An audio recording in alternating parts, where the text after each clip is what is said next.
Mojuba. Aye, are. Esubaragbo. Mojuba. Ayamode. Mojuba. Yo.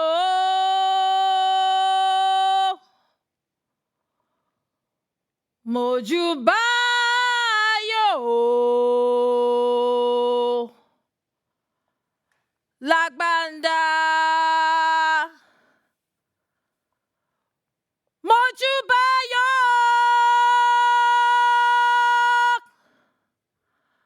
Lagbanda.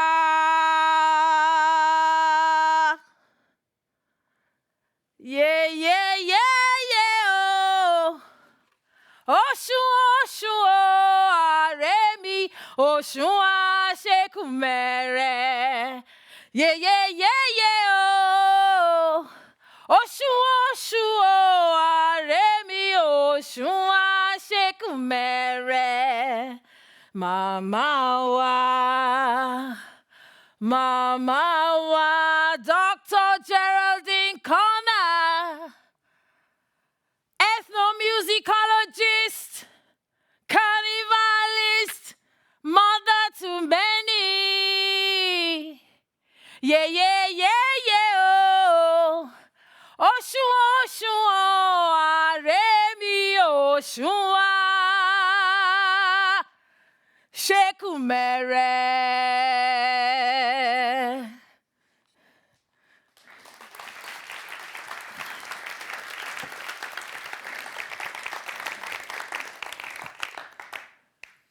This is Dr. Geraldine Roxanne Connor. And she changed my life. And she set me on a path of homecoming and belonging. I am here today to inspire you on your own journey of homecoming and belonging. My name is Dr. Lara Rose. I was born in Leicester, and at about 5 years old, I was taken to Nigeria, where I wasn't allowed and forbidden from speaking my mother tongue, Yoruba. Over the next 10 minutes, I'm going to share with you my journey on how I lost my Yoruba voice, how I'm in the process of finding my Yoruba voice, and then I'm going to invite you to reclaim the lost parts of yourself and bring them home so we can all belong. So how did I lose my Yoruba voice? At school and at home.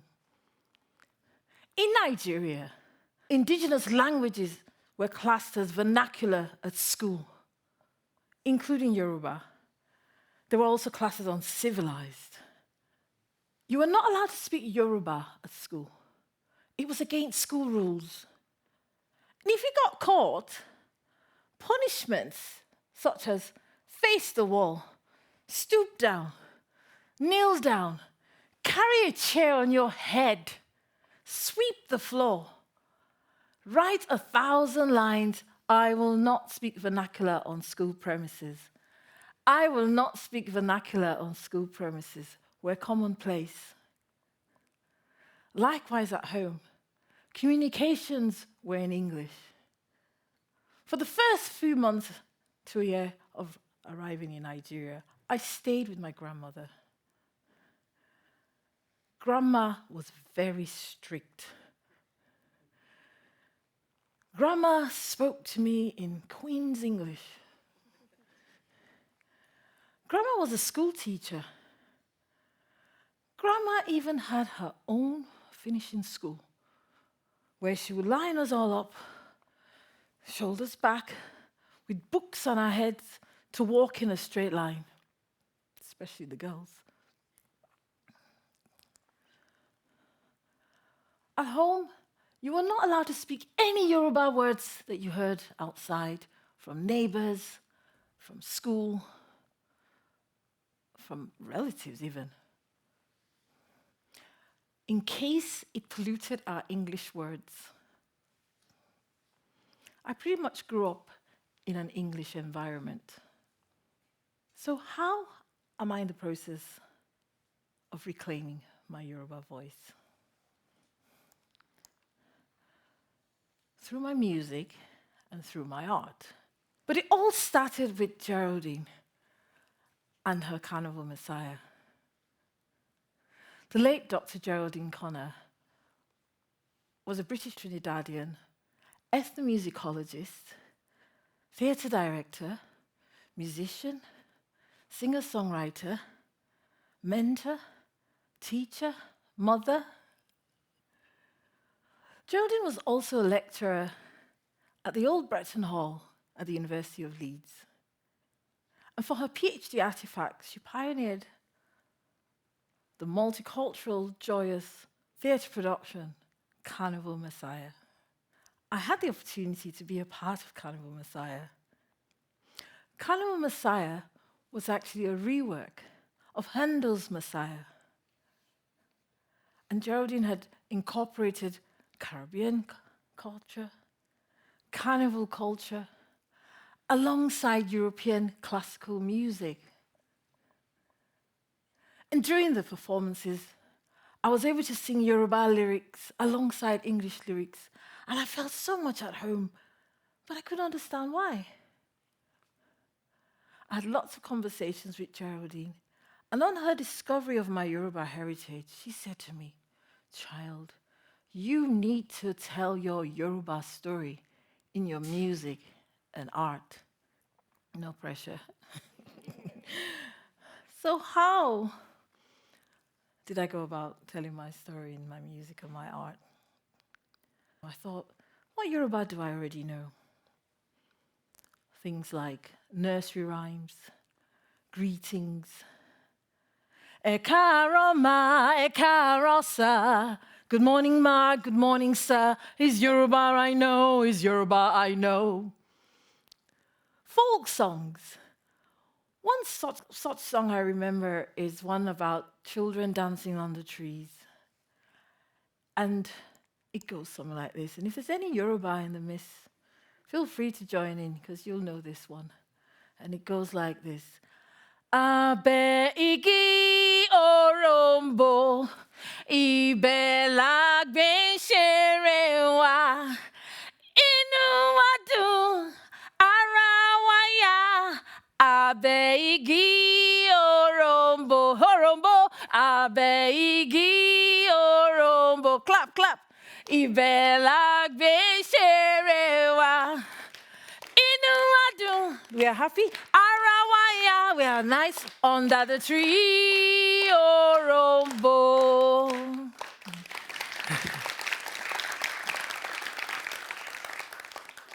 Now, you're allowed to play and dance under any tree except the Iroko tree. So my English self was like, it's just a tree. What's so scary about a tree? Of course, Yoruba culture has its own share of superstitions and taboos, just like any culture. I wanted to challenge the taboo of dancing under the Iroko tree. But I also wanted to tackle my sense of loss of my Yoruba culture and my feeling of homelessness and of not feeling like I belonged in my own culture. So I got the idea to also rework the Abegi song and incorporate the Iroko tree, just like Geraldine, reworked the whole Handel Messiah.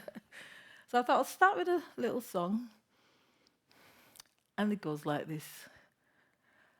Abe Iroko, ibẹ̀ la gbé ń ṣeré wa. Abe Iroko, under the Iroko tree. Ibẹ̀ la gbé ń ṣeré wa. That's where we play our game. I'm gonna fly away. I'm gonna run from this pain. Motherland, why you pushed me away?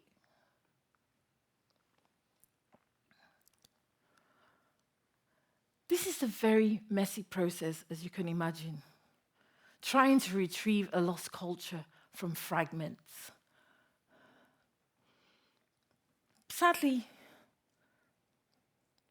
by this time, Geraldine had passed away. But I persevered. I wanted to portray difficult topics like the slave trade, abuse, displacement, the Windrush generation, migration, but resilience, fortitude. I also wanted to showcase the lost treasures of Africa, including Yoruba culture. So I created an assemblage called Windrush Treasure Chest to represent how Yoruba culture had been lost, how it had migrated from Africa to the Caribbean, but how I've actually come to rediscover it and find it again in Leeds, a cold city, in a theatre. I also wanted to honor Geraldine in my art in the way they do in Africa. I recalled the Eyo masquerade. The Eyo masquerade is a masquerade that comes out when a king has died, or a chief, or an oba, or an elder in society in Lagos, Nigeria. So I created the Eyo Carnival Messiah installation based on the Eyo masquerade. Now, throughout my PhD journey, I allowed Yoruba culture to sit side by side with my art practice. I discovered Oriki, praise singing, Aworan, visual representation. So at the beginning of the TEDx talk, I came out singing Oriki and carrying Aworan on my head to honor Geraldine. Never in my wildest dreams did I think that I would be singing Oriki in England. As an English Yoruba girl, or Yoruba British, with my artistic license, I'd fused the Yoruba culture I'd retrieved and reworked it into contemporary art practice, which is the performance that I did at the beginning of the TEDx talk. Now my PhD journey was getting even more exciting now that I discovered a way to honor my elders. Which brings me to Dr. Arthur Franz, MBE, who we have in our midst today, founder, creator of the Leeds Carnival. I'd made a statue of Dr. Arthur. And Dr. Franz was going to be honored in a book launch in London at the Houses of Parliament. And I was invited to present my statue as part of the ceremony. The Queen had already given an MBE, but I just wanted to honor Arthur because he's always saying we need to go back to our roots. So the opportunity came along. In my style, I carried the statue on my head and walked down the aisle singing Oriki, Babawa, Babawa, Dr. Arthur Franz, MBE, I even knelt down, carnivalist, educator. I've even been your carnival queen, Winnie Mandela, no pressure. All his accolades. Despite the grand setting, I felt at home doing this, honoring my elder. It was a very important moment in my journey of homecoming and belonging. For so many years, I've been retrieving Yoruba culture, and here I am, in the heart of British government, doing a Yoruba oriki and aworan. Wonders shall never cease.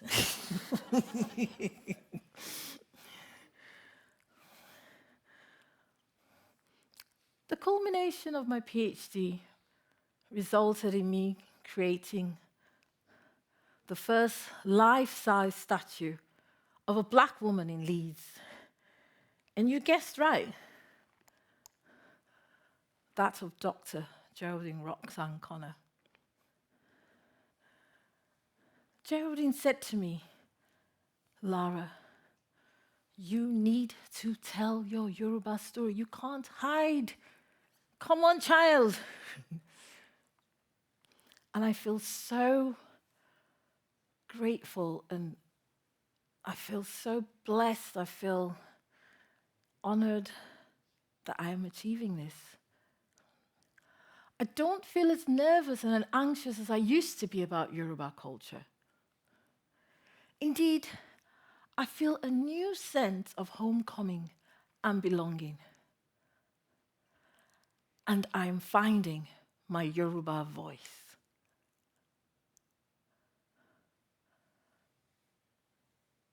I'm going to leave us with 3 questions. What part of yourselves are lost? What part of yourself do you need to bring home? And who is the Geraldine in your life? Ashe, Eshe.